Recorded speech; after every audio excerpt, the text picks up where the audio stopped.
Aujourd'hui, on prend la route direction le Pas-de-Calais, à côté de Lens. Un coin marqué par son histoire minière, ses terrils, ses cités ouvrières et par des gens qui ont toujours bossé dur. C'est là que l'entreprise Rob s'est installée il y a plus de 40 ans. En 2011, c'est Patrick Delahaye qui a repris le flambeau, un gars du coin, un passionné qui a su faire évoluer la boîte sans perdre son esprit familial. Aujourd'hui, avec ses équipes, il continue à faire rayonner le savoir-faire local. Et pour cet épisode, il nous a ouvert les portes d'un chantier pas comme les autres, une maison de maître centenaire qu'il faut rénover sous le regard attentif des architectes des bâtiments de France. Mais avant de voir le chantier, Patrick a insisté pour qu'on le rejoigne dans son petit showroom. Ah ouais, d'accord. Ah oui, ça a l'air d'être grand. Allez, on va voir si Patrick il est là. Ah oui. Waouh. Effectivement, il s'est moqué de moi. Je pense qu'il s'est moqué de moi, mais vraiment. C'est très très grand. Et c'est très beau. Salut Patrick. Salut Julien. Comment tu vas? Bienvenue chez nous. Ça me fait plaisir de te voir. Ouais, On se connaît un peu déjà. Oui, un petit peu. On s'est déjà croisés. Donc tu t'es bien moqué de moi quand tu dis viens voir mon petit showroom. Oui, oui, on a un petit showroom de à peine 500 mètres carrés. Tu sais que toute mon entreprise entière, complète, je pense parking compris, rentre dans ton showroom et on pourra en remettre encore un peu. Hein. Et on dit qu'on n'en a pas assez à montrer aux clients, tu vois, pour te dire. C'est Voilà. pas cool de me dire ça. Moi. Et on essaye en fin de compte d'avoir des îlots par fournisseur, mais surtout par univers. Univers de l'extérieur, l'univers de l'intérieur, l'univers cocooning. Et tu as créé là une petite maison au milieu de ton showroom. On a créé une petite maison pour que les gens se sentent chez eux. C'est super bien, je peux aller voir. Ouais. Ah, c'est génial.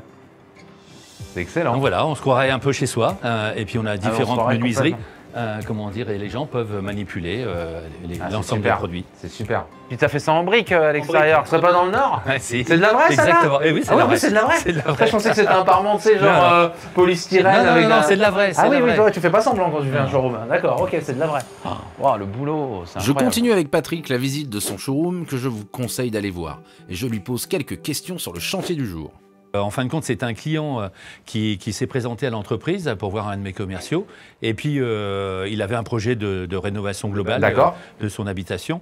Et on est sur une grosse habitation, hein, puisqu'on a une trentaine de menuiseries. En charge de ce projet de rénovation, Frédéric, commercial chez Rob. Salut Fred. Ouais, Comment tu vas? ça va et toi? Bon, je suis content. Le patron il m'a dit qu'il fallait que je vienne te voir. Il m'a dit non, tu te débrouilles avec Fred. Donc, Par rapport au chantier de ouais, volume ouais, c'est ça. Tu veux que je te montre? Ah bah bien sûr, moi je Allez. suis venu pour ça. On est parti. Je te Après suis. le café et les explications, place au concret. Frédéric m'embarque direction le chantier.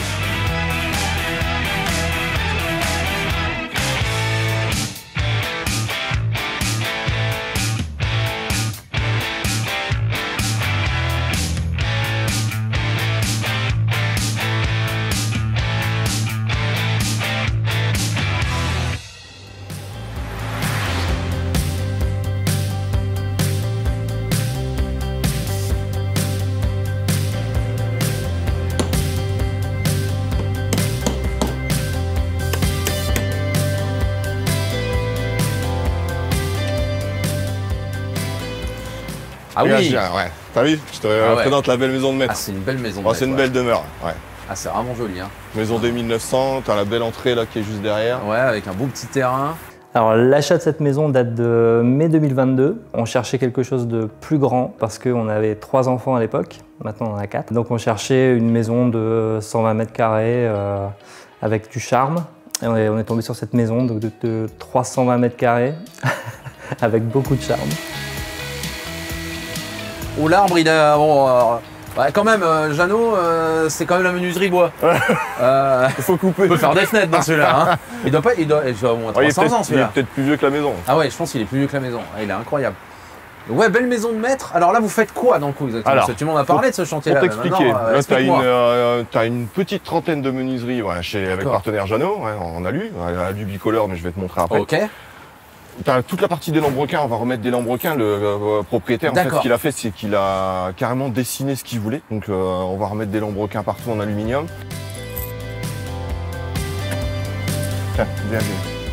Ah, déjà, ça... ah oui, d'accord. Ouais. Rien que déjà la porte d'entrée d'origine, ça pose le cadre. Donc j'avais fait déjà un premier devis chez un concurrent. Et ensuite, donc je connaissais Fred, donc il est venu à la maison pour faire un deuxième devis. Et il m'a rassuré complètement sur le choix de l'alu, des domotiques Somfy, des fenêtres Jeannot. Il m'a suivi sur toute la partie couleur, enfin tous les problèmes qu'on avait eu avec les ABF, tout ça. Donc forcément, on est parti avec Rob pour faire l'entièreté du projet. Et puis, donc il y a 25 fenêtres et 3 portes, donc une porte d'entrée et 2 portes de service. Ah, je vais te montrer les fenêtres. Donc là, vous allez attaquer là-haut Ouais, déjà? c'est ça. Ok, Tout l'étage, il ça est marche. fait là. Bon, attends, je t'arrête, Fred. Tu sais ce que je veux dire. Dis-moi. En tant que confrère professionnel, là vous allez rigoler. Non, on a loué une nacelle. On fait Vous ça de avez une nacelle, l'extérieur. vous allez de faire de l'extérieur. Ouais. C'est pour ça qu'elle a pas encore été faite. Ça c'est pas l'horreur, mais toutes les maisons de maître à l'époque, ils mettaient des fenêtres. Et c'est toujours la fenêtre, on va dire, un peu chiant. Et inaccessible. Et inaccessible. Et des fois on dirait aux clients, vous voulez pas mettre des parpaings? C'est bien les parpaings. Ou des pavés de verre. Et des pavés de verre à l'ancienne, c'est beau.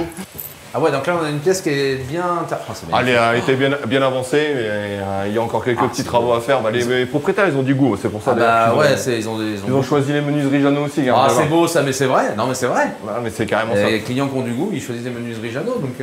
Là, aluminium. Ouais. Menuiserie bicolore. On est parti sur du blanc 9000. Ah c'est des bicolores. Ouais, bicolore. Du 9001 sur l'extérieur. Ah c'est 9001. 9001. D'accord. En fait, on était soumis au bâtiment de France, donc on pouvait pas mettre. C'est pour ça que vous êtes obligé de rajouter cette. Oui, ne vous dites pas pourquoi ils ont mis un petit bois hyper fin ici et là il y a une grosse traverse. C'était nos amis les ABF qui ont demandé pour garder l'esthétisme des fenêtres d'origine. Donc le cahier des charges pour le choix des fenêtres, c'était d'avoir des petits bois pour respecter les ABF. Les ABF, ou plutôt nos amis les architectes des bâtiments de France, ont un œil partout. Leur mission, c'est de veiller à ce que les rénovations respectent l'identité des bâtiments, surtout dans les zones protégées. Alors forcément, ici, avec une maison de maître centenaire, ils ont eu leur mot à dire sur la forme des fenêtres, les matériaux utilisés, les couleurs et même, vous allez voir, sur les fameux lambrequins. Il y avait un gros sujet sur les lambrequins, donc les ABF avaient insisté pour qu'on remette des lambrequins. Alors pas forcément avec le même design que l'origine, parce qu'il était très simple, mais ils voulaient à tout prix des lambrequins, donc on a pu faire avec Rob justement des lambrequins. En fait, je lui ai envoyé une photo et il a réussi à me refaire exactement les mêmes lambrequins avec la couleur des menuiseries. C'est du sur-mesure qui est très apprécié, quoi. C'est ça les lambrequins. C'est ça. Donc ils iront à l'extérieur pour cacher, en fait, ils vont aller à l'extérieur pour cacher les coffres de volets roulants et c'est le client donc qui a fait les dessins. C'est lui qui a choisi. Ouais. C'est élégant, c'est joli, j'aime bien. Et puis pour un confort personnel, les volets roulants en tout électrique et le tout domotisé sur toute la maison. Domotique partout. Domotique partout. Là, on est parti sur du volet Renault. Ok. On était obligé avec les lambrequins. Avec les lambrequins. Donc on est parti sur du volet Renault, donc vraiment en RS100. Très bien. Avec la Taoma. Avec la Taoma, comme ça, ils pourront Ils ont vraiment tout compartimenter leur zone. pris toutes les options. De toute façon, quand tu regardes. Ça, c'est l'ADN de Rob aussi, la domotique, c'est votre truc, ça. Bah oui. Et puis c'est la base aujourd'hui aussi. On est d'accord. Oui, mais tout le monde recherche la domotique. qui est des installateurs de fenêtres qui sont pas trop domotiques. Donc pommelle invisible. T'as aussi une chose qui est vachement sympa, c'est qu'ils ont pris les moulures. Les petits bois moulurés, mais regarde, quand tu regardes à l'intérieur, il y a l'intercalaire en fait. Il y a l'intercalaire fictif, ouais, ça c'est super. Et ça, tu ne peux pas l'avoir partout non plus. Oula, j'ai moi-même fait un abus de langage. Ce ne sont pas des intercalaires qui sont fictifs, mais c'est bien les petits bois. Pour que vous compreniez, normalement, à l'ancienne, ça c'était une vraie traverse avec 2 vitrages séparés. Là, en fait, ce qu'il faut vous dire, ce n'est qu'un seul vitrage, avec une intercalaire à l'intérieur et des petits bois collés dessus. Voilà, pour donner une impression de... Pour faire simple, chez Rob, ce sont de purs experts de la rénovation. Ils ont su répondre à la fois aux contraintes des ABF, mais aussi aux besoins de leurs clients, en installant de la domotique dernier cri. Respect. Bon, là, Jules, moi je vais te laisser. Je te laisse avec l'équipe et puis avec les propriétaires. D'accord. Parce que j'ai du boulot. Hein? Putain, quel commercial incroyable. Tu veux pas déménager dans la Sarthe, toi? Non, pas du tout. On va qu'on parle en caméra tous les deux. Arrange-toi avec Patrick. Ok, d'accord, ça marche. Bon, bien sûr, un petit interlude pendant cet épisode. N'oublie pas de t'abonner à la chaîne Jeannot TV. Si tu as des questions, on se fera un plaisir d'y répondre. Un petit pouce bleu, tu peux activer la cloche quand même, parce qu'il y a plein d'autres épisodes à venir, il y en a plein qui sont arrivés. Tiens, ici d'ailleurs, je te mets le dernier épisode qui est sorti, tu peux aller voir, c'était un chantier qui était génial. Bon, moi je retourne sur le chantier parce que j'ai quand même envie de voir un peu ce que ça donne.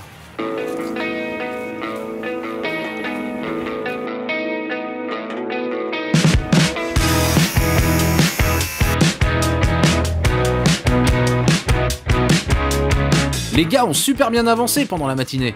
Je les rejoins au moment de la pause de la première fenêtre du salon.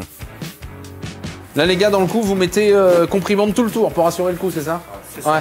Faut savoir que normalement dans le TU c'est pas obligatoire. On doit mettre du comprimant normalement sur la partie basse avec une remontée sans coupure. Mais c'est vrai que dans la Renault, je suis assez d'accord, c'est quand même mieux de mettre du comprimant sur tout le tour, parce que c'est étanche à l'eau, c'est étanche à l'air, et c'est vachement bien. Tu es d'accord? Tout à fait. Voilà. Merci, c'était une fin d'épisode. Toujours quand tu mets ton comprimant, tu fais une petite boucle, une petite pince, parce qu'en fait si tu laisses, je vais le redécoller pour montrer, si tu le laisses tendu comme ça, ben il va gonfler là, il va gonfler ici, mais ici il sera en tension. Donc pour qu'il puisse gonfler partout, on lui fait toujours une petite boucle comme ça dans les angles. Et là tu sais que ça sera nickel. Il n'y a quand même pas à dire, c'est du costaud quoi.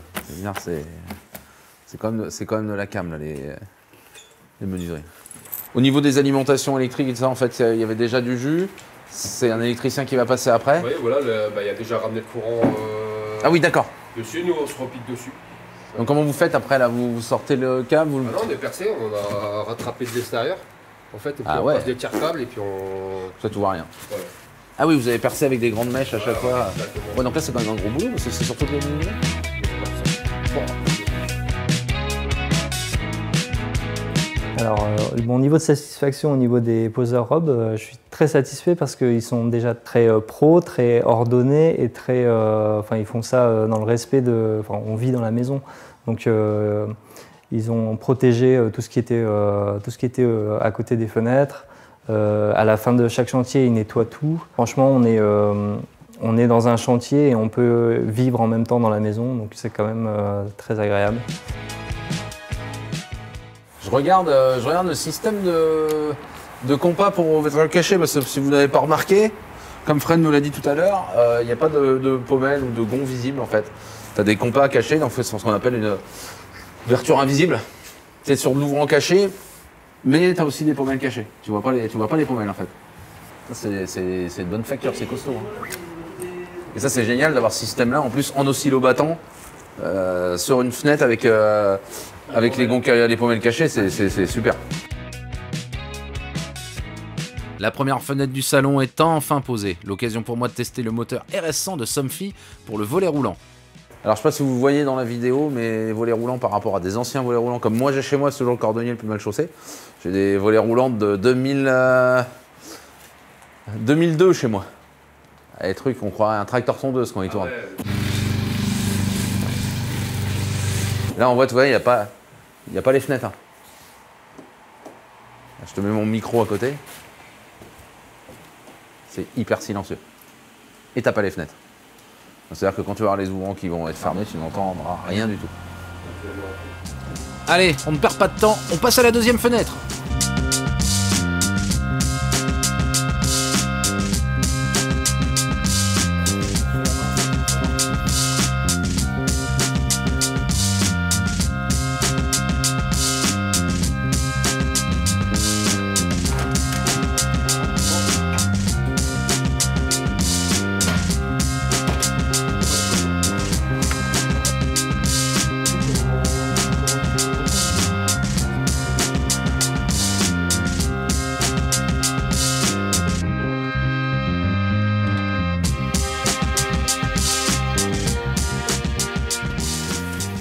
Donc là les gars viennent d'installer la fameuse crémone, donc sur le reste de l'étage et le reste de la maison on est en poignée standard.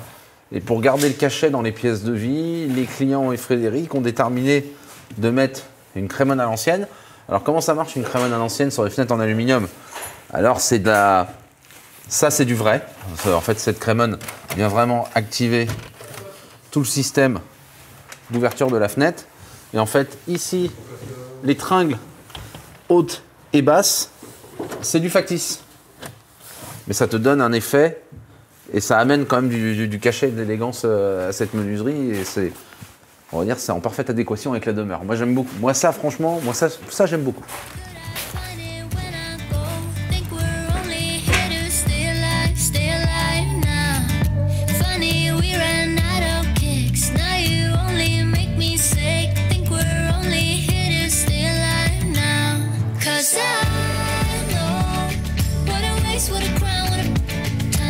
On a un gain donc, en termes de température ressentie dans la maison et aussi au niveau acoustique où on est très proche d'une route nationale et on entend quand même beaucoup moins les voitures.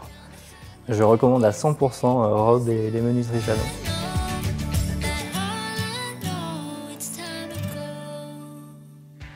Bon et bien merci, j'espère que cet épisode vous a plu. Nous ça a été un plaisir de venir dans la chaleur du Nord. Je sais pas si on voit mais c'est pas chaud, ça fume, ça commence à fumer un peu. Les gars sont courageux, mais bon là les clients sont contents, ils voient déjà la différence entre leur ancienne menuiserie bois et les nouvelles menuiseries Jeannot qui ont été installées par l'équipe de Patrick, donc ça c'est extra. Je remercie Fred pour toutes ces explications et ce beau chantier qu'il a su nous montrer et nous faire découvrir de A à Z. Je vous souhaite un bon week-end, une belle semaine et je vous dis à très vite. Au revoir.